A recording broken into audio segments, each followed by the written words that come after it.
Bonjour tout le monde, je suis ravie de vous retrouver pour cette vidéo qui s'adresse aux grandes sections et donc ce sont les rituels. Voilà. En tout cas, j'espère que tu as passé de bonnes vacances. Tu peux m'envoyer un message pour me raconter déjà ce que tu as fait pendant tes vacances. Je serai ravie de te lire. Alors, on va commencer tout d'abord euh, par revoir ensemble un exercice qu'on a déjà fait, qui était la localisation de syllabes. D'accord? Donc, pour faire cet exercice, euh, de, tu as besoin d'une ardoise et de ton feutre à ardoise.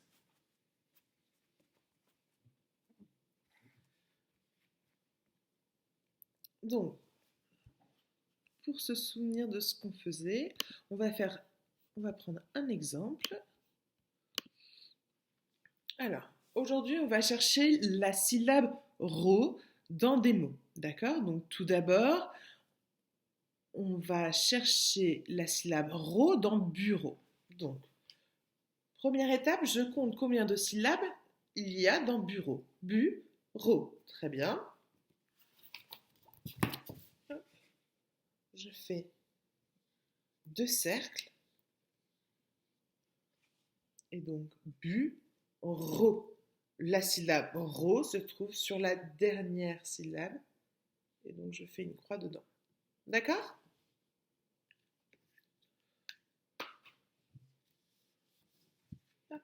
Alors, c'est parti. Dans robinet, localise la syllabe ro dans robinet.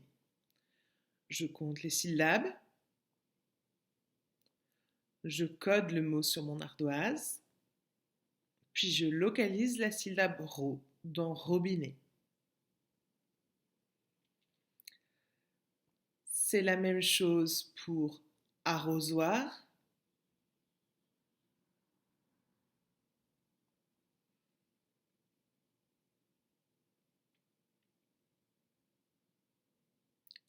Puis perroquet.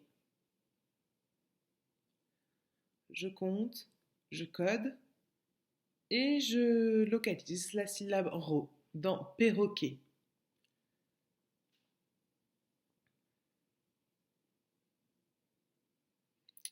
Et c'est la même chose pour le mot poireau et robot. Poireau et robot. Je répète les 5 mots que tu dois coder, puis tu dois localiser la syllabe ro dans robinet, arrosoir, perroquet, poireau et robot. On corrige. Alors, arrosoir. Arrosoir, arrosoir. Trois syllabes, donc trois cercles. Non, mince, j'ai dit c'est robinet. Alors, robinet, robinet, donc trois syllabes, robinet. La syllabe ro se trouve sur la première, robinet. Ro se trouve ici. Ensuite, arrosoir, arrosoir, donc trois syllabes, trois ronds. Et la syllabe ro se trouve sur la deuxième, arrosoir. Le ro est bien sur la deuxième syllabe. On continue avec perroquet. Perroquet. Perroquet, trois syllabes. Donc tu as bien fait les trois ronds pour coder le mot. Et ensuite, perroquet. Le ro se trouve aussi sur la deuxième syllabe. J'espère que tout se passe bien pour cet exercice. On continue. Ensuite, il y avait poireau. Poireau, deux syllabes, deux cercles. Poireau. Poids est la première syllabe, ro est la deuxième syllabe. Je fais donc la croix sur la deuxième syllabe. Et enfin, il y avait le mot robot. Robot, deux syllabes. Robot, ro est la première syllabe, bo est la deuxième syllabe. Donc ro est bien sur la première. Je fais une croix dans le premier rang. Très bien.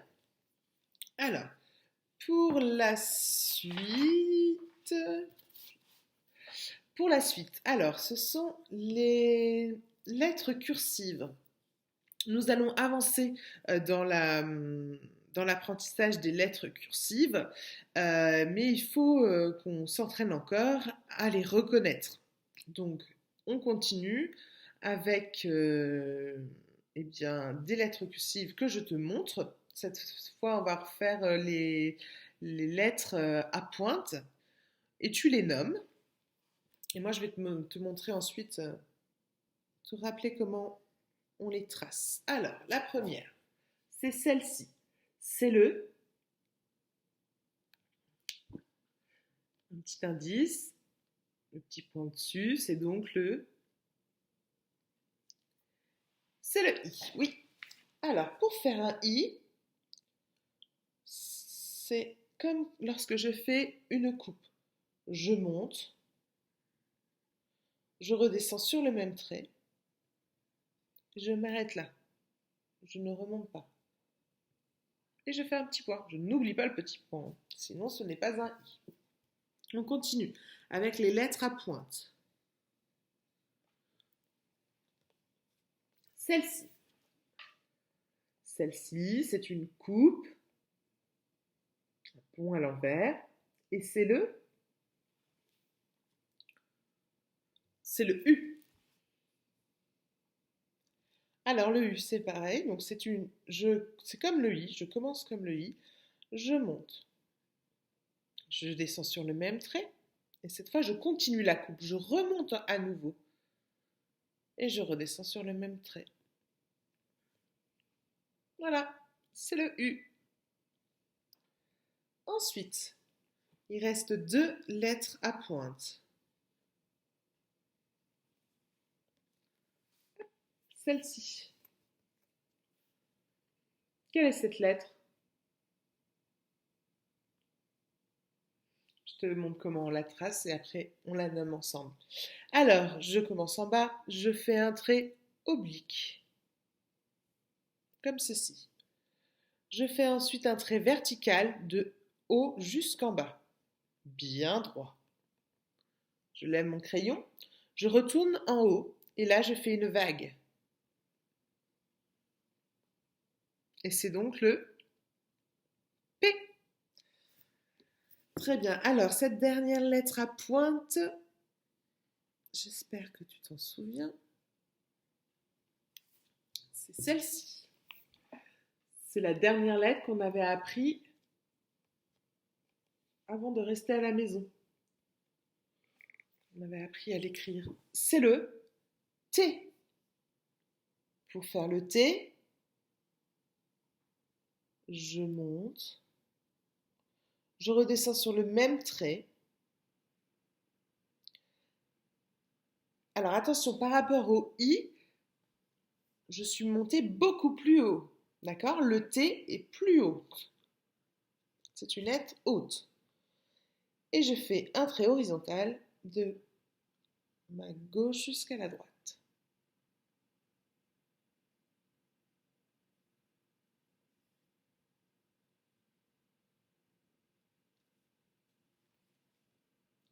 C'est le T. Alors, ensuite, pour continuer ces rituels et les terminer, je voulais tout d'abord te montrer comment j'écris 13. Alors, est-ce que tu sais comment on écrit 13? On avait justement commencé à travailler les nombres jusqu'à 20 et donc on va continuer pour cette période. Et là, je voulais juste te montrer aujourd'hui comment on écrit 13. Eh bien, 13, ça s'écrit un 1 et un 3.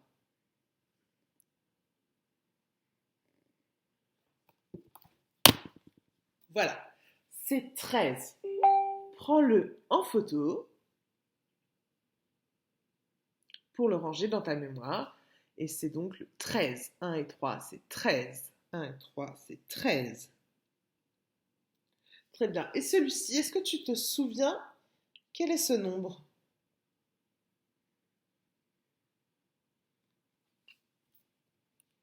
C'est le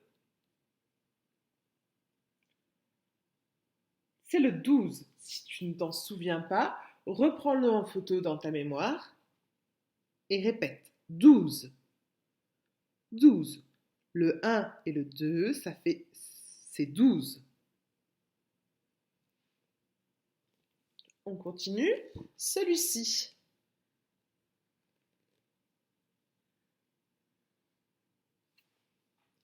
C'est le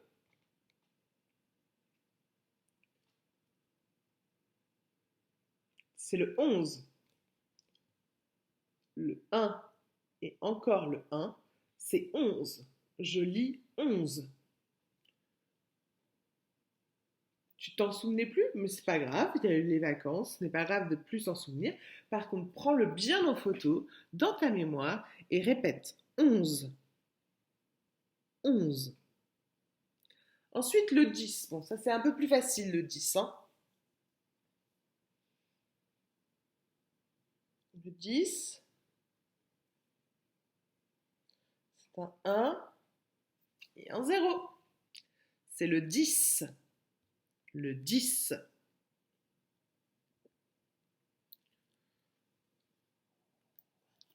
Hop. On va répéter. 13, 12, 11, 10. Oh, tu te souviens quand on comptait à rebond? C'était exactement ça. On reculait en fait. 13, 12, 11, 10, 9, 8, 7, 6, 5, 4, 3, 2, 1, 0. Voilà. On continuera tous ces apprentissages demain. Je te laisse faire la suite des exercices et je te souhaite une très bonne journée et je suis ravie de vous retrouver tous. Au revoir!